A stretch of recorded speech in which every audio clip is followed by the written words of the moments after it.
Xin chào mọi người đã trở lại với channel của hội game.net, và hôm nay chúng ta cùng tìm hiểu thử xem tiêu điểm tướng của tuần này là tướng nào nhé. Welcome to the League of Legends Champion Spotlight, featuring Hecarim, the Shadow of War.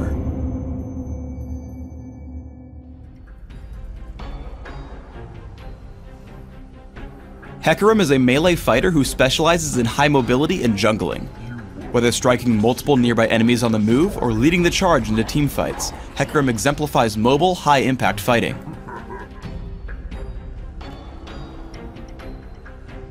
Hecarim's passive is Warpath. Hecarim ignores unit collision and gains a percentage of his bonus movement speed as bonus damage. Rampage immediately damages all nearby enemies. If it hits, the next activation of Rampage enjoys a lower cooldown down to a cap. If Rampage hasn't hit anything for a few seconds, the cooldown returns to normal. As Hecarim's primary damage source, take Rampage at level 1 and max it by level 9. Spirit of Dread creates an aura around Hecarim for a few seconds that constantly damages all nearby enemies. Additionally, Hecarim heals for a portion of any damage dealt to these enemies. Healing against minions is capped. Because it brings both great damage and health sustain, take a point in Spirit of Dread early and max it by level 13.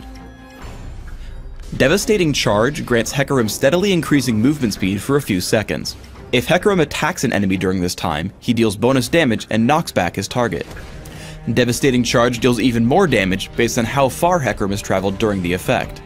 Because it's mostly a utility spell, take a rank of Devastating Charge early, but max it only by level 18. Hecarim's ultimate is Onslaught of Shadows. Hecarim charges to target location, damaging and causing all nearby enemies to flee from Hecarim for a short time. Additionally, Hecarim summons spectral riders that charge alongside him, damaging all enemies they strike. Due to the power of the ultimate, rank it as soon as possible at levels 6, 11, and 16. Try to build a mix of damage, toughness, and mobility through your runes, masteries, and items. For example, I take armor penetration marks, flat armor seals, magic resist per level glyphs, and movement speed quintessences. I recommend 9-12-9 masteries, taking armor penetration in offense, health and damage reduction in defense, and movement speed plus neutral buff duration in utility. When not jungling or in Dominion, drop the minion-specific masteries for extra armor and magic resist. In Classic, I open with Boots of Speed and 3 health potions. I rush for Wriggle's Lantern and Aegis of the Legion, before taking defensive boots depending on the enemy team. Trinity Force is the next major buy. After, I grab a mix of damage and durability through Maw of Malmortius and Frozen Heart. In Dominion, my build is similar. I start with Boots of Speed, Prospector's Blade, and 2 health potions. Aegis of the Legion, upgraded boots, and Trinity Force come next. From here, I adapt my build depending on my enemies, choosing among Randuin's Omen, Maw of Malmortius, Sanguine Blade, and Last Whisper.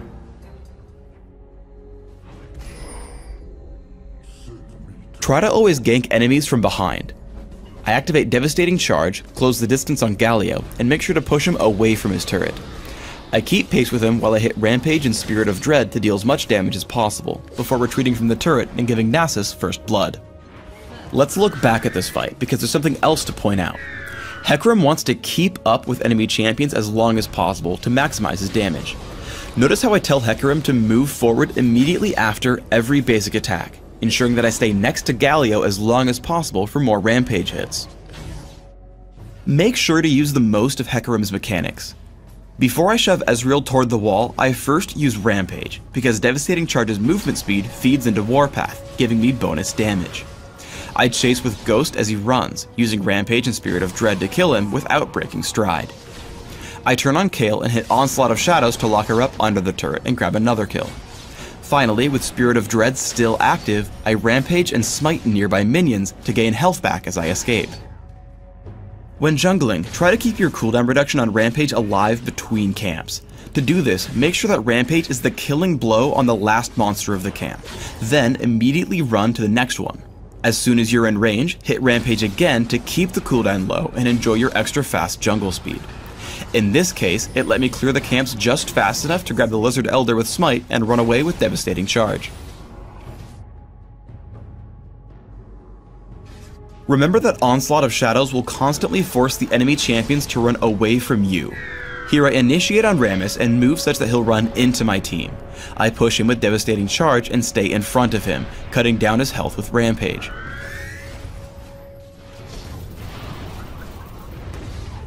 After we pick up the kill, I walk out of turret range and then back across to escape Morgana. By hitting Onslaught of Shadows immediately after activating Devastating Charge, you can give it a lot of bonus damage and set yourself up for an easy knockback. I lock up Galio and we get him extremely low before his team comes to help. After killing Galio, I move quickly to take out champions with the least armor, taking out Morgana and then Kayle soon after. I spot Rammus just above. Devastating Charge grants me a lot of movement speed as I walk just past Rammus before he taunts me, pushing him back toward my team. Thanks to all the armor accrued from items, I'm able to tank the turret long enough for my team to show up and grab the ace. The speed shrines on Dominion are even more useful on Hecarim thanks to Warpath, which converts that bonus movement speed into bonus damage. This helps me catch up to Nidalee for 1 kill before moving down to meet Fizz with Onslaught of Shadows and a second.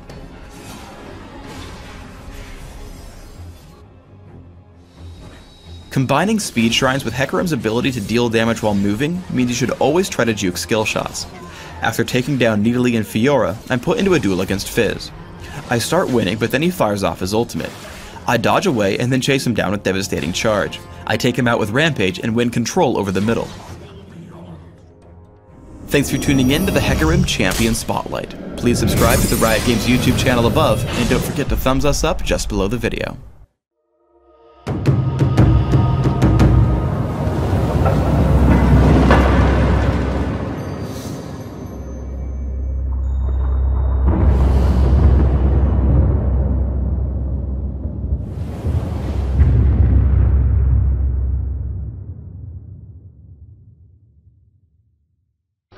Thân mọi người đã coi qua clip và đây là clip được lấy nguồn ở trên mạng về, và cũng cảm ơn cái kênh Liên minh huyền thoại ở trên YouTube để cho mình được cái ý tưởng làm về những cái tướng ở trong Liên minh huyền thoại. Ngoài ra bạn cũng có thể vào trang web hội game.net và ở thể loại game online ở Liên minh huyền thoại, thì ở trong cái thể loại này nó sẽ có thể tập hợp những cái bài viết nói về truyền thuyết hay là những cái bài viết hướng dẫn cách chơi, thì bạn có thể vào ở trong đây để bạn kiếm những cái cách chơi, những cái tướng mà bạn đang yêu thích. Xin chào và hẹn gặp lại. Nhớ subscribe nếu mà clip này nó có giá trị đối với bạn. Xin chào.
Thân mọi người đã coi qua clip và đây là clip được lấy nguồn ở trên mạng về, và cũng cảm ơn cái kênh Liên minh huyền thoại ở trên YouTube để cho mình được cái ý tưởng làm về những cái tướng ở trong Liên minh huyền thoại. Ngoài ra bạn cũng có thể vào trang web hội game.net và ở thể loại game online ở Liên minh huyền thoại. Thì ở trong cái thể loại này nó sẽ có thể tập hợp những cái bài viết nói về truyền thuyết hay là những cái bài viết hướng dẫn cách chơi, thì bạn có thể vào ở trong đây để bạn kiếm những cái cách chơi, những cái tướng mà bạn đang yêu thích. Xin chào và hẹn gặp lại. Nhớ subscribe nếu mà clip này nó có giá trị đối với bạn. Xin chào.